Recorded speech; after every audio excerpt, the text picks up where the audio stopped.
This is Adam Gorney with the Rival Signing Day Show. Moving on to NC State coach Dave Doeren. And Dave, talking to a lot of coaches today and trying to get a feel for what guys want in terms of a December signing day. Some argue for something in the summer before. Some are hoping that February comes back as the big day. What do you think is the right mix here?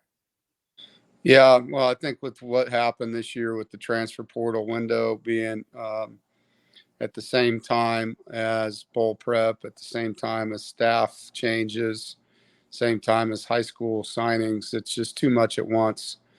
I think, everybody kind of wants a separation between the two. Personally, I would like to see it earlier. Kids are making decisions way earlier. They're taking visits way earlier. A lot of these young men are on unofficial visits as early as freshman year, so it's, to me, I don't know the exact date. Is it the first Wednesday in December, or is it all the way back to, July? Yeah. But I would be in favor of anything earlier than what we have. I really think moving it later doesn't make sense to me for when these decisions are being made by young men. There's so much talk about the transfer portal, but I thought you said something interesting in December when you said maybe because of the transfer portal, some JUCOs were overlooked and you kind of took advantage of that. How important was that? And just from an evaluation standpoint, and to realize that those guys are still looking for homes as well. Yeah, usually as in my history, junior college recruiting is very, very competitive. You usually have 7 to 15 pretty good schools all fighting for the same guy. We found that the talent wasn't much different, but the competition wasn't the same because people were filled up with, taking somebody older from the portal and those guys being there. And, for us, I kind of like taking guys from the junior colleges. They come in extremely hungry. They're not spoiled. They're super thankful for things that they get.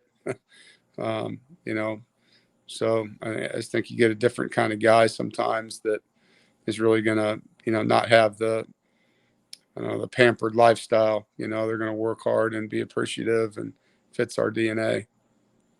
Are you saying when you spend some time in Senatobia, Mississippi, or Coffeyville, Kansas, you're a little hungrier trying to get to Raleigh? Yeah. They're getting steak and whatever at the training table. Like, oh my God, haven't had a steak in 2 years. You know what I mean? Like, Right. you give them a sweatshirt, and they were still wearing their high school stuff at times, So, yeah, I just think you get a guy that, all the amenities you have at this level, it means something to them, and they fight. They fight for you because you gave them that opportunity. Yeah. You guys loaded up at DB, had a great class. Damon Fagan, Zach Myers. Was that just too much talent to pass up, or was that really sort of a point of emphasis for you guys? Well, we lost a lot in the secondary, so, we lost 4 guys that play a lot for us in the back end, and we're going to lose more after next season. So we felt like this was a pretty good time to strike, to be able to develop a couple guys, and then also have a couple guys that are a little bit older, to fill the void there. So we don't go from old to young in 1 year. Yeah. So it's just more about the attrition factor and wanting to put the right pieces in place. Talk to me a little bit about the offensive linemen. None of them are coming in at over 300 pounds. Do you kind of like those guys that are, I don't want to say developmental, but certainly can add good weight once inside your program, and maybe a little bit more athletic coming in that way? Yeah. Well, we've done a study here. If you look at guys drafted in the NFL on the O-line over the last 3 years, in high school, most of them are around 277 pounds coming out of high school. And we're a very good developmental program. That's something we're proud of. I've put top 5 in the country for players drafted that were 3 stars or less in my tenure as a head coach. And, Thunder, D'Antonio Burnett, our strength coach, and Justin Smith, our trainer, and I and Natalie Ford, our nutritionist, I feel like we have a really good plan on how to develop these guys. And so getting this length that we got in this class on the O-line, the athleticism, guys that can bend, it's a really good class when you look at the body types. I want to ask something about the portal. You lose a quarterback, you gain a quarterback. There's a lot of talent coming in on there.